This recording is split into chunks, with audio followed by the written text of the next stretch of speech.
afternoon and welcome to Pakistan Today from our Islamabad studio. I'm Chris Taylor. The United States and Iran have reportedly reached a 60-day memorandum of understanding aimed at extending the current ceasefire and opening negotiations on Tehran's nuclear program, according to U.S. sources. The agreement is still awaiting final approval from President Donald Trump. The reported breakthrough follows weeks of heightened tensions across the Gulf region, including military activity around the strategically important Strait of Hormuz. U.S. Central Command says American forces targeted IRGC boats allegedly involved in laying naval mines and destroyed a missile site in Bandar Abbas. CENTCOM also says U.S. forces intercepted Iranian drones earlier this week, while Kuwait reportedly shot down an Iranian ballistic missile described as a major ceasefire violation. Meanwhile, U.S. Treasury Secretary Scott Bessent says negotiations between Washington and Tehran remain active, describing discussions as continuing back and forth as both sides work toward a possible agreement. Speaking at a White House briefing, Bessent said President Trump has established clear conditions for any future deal, including the surrender of highly enriched uranium, guarantees against pursuing nuclear weapons, and ensuring free transit through the Strait of Hormuz. He stressed that sanctions relief would be gradual and said no agreement would be finalized until Tehran accepts key conditions. Bessent also argued that military and economic pressure had brought Iran back to negotiations. However, uncertainty remains over the reported understanding. Iran's Tasnim news agency, quoting a source close to Tehran's negotiating team, says the text of any potential memorandum between Iran and the United States has not yet been finalized or confirmed. According to the report, Iranian officials have not informed the Pakistani mediator that negotiations have reached completion.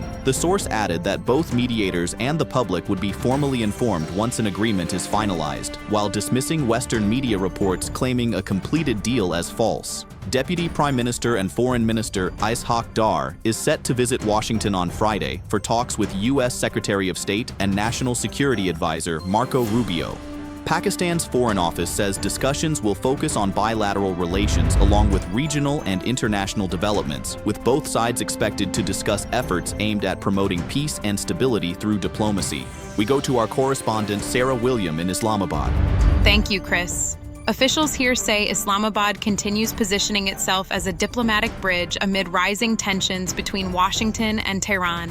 Foreign Office sources say Pakistan's leadership hopes ongoing engagement can help support a broader regional understanding. Ishaq Dar's meetings in Washington are expected to cover both bilateral cooperation and Pakistan's role in encouraging dialogue. Officials also maintain that reducing regional tensions remains a priority for long-term stability.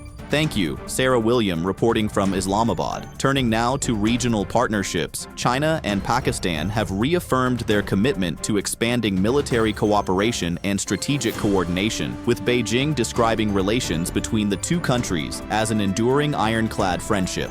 Speaking during a media briefing, Chinese Defense Ministry spokesman Colonel Zhang Bin highlighted growing cooperation in strategic communication, joint exercises, personnel exchanges, and defense technology. He said exercises involving land, naval, and air forces, including Warriors, Ocean Guards, and Eagles, have become hallmark examples of bilateral defense cooperation. Beijing says it remains ready to further deepen practical cooperation with Pakistan while supporting regional peace and stability. In domestic news, Punjab Senior Minister Mariam Aurangzeb says Chief Minister Mariam Nawaz has undergone major surgery at Sharif Medical City Hospital in Lahore and has now returned home. In a statement posted on social media, Aurangzeb said the Chief Minister continued monitoring provincial affairs, including security and cleanliness arrangements, even while hospitalized during Eid preparations. Federal IT Minister Shaza Fatima Khawaja and National Assembly Speaker Ayaz Sadiq have also wished Mariam Nawaz a speedy recovery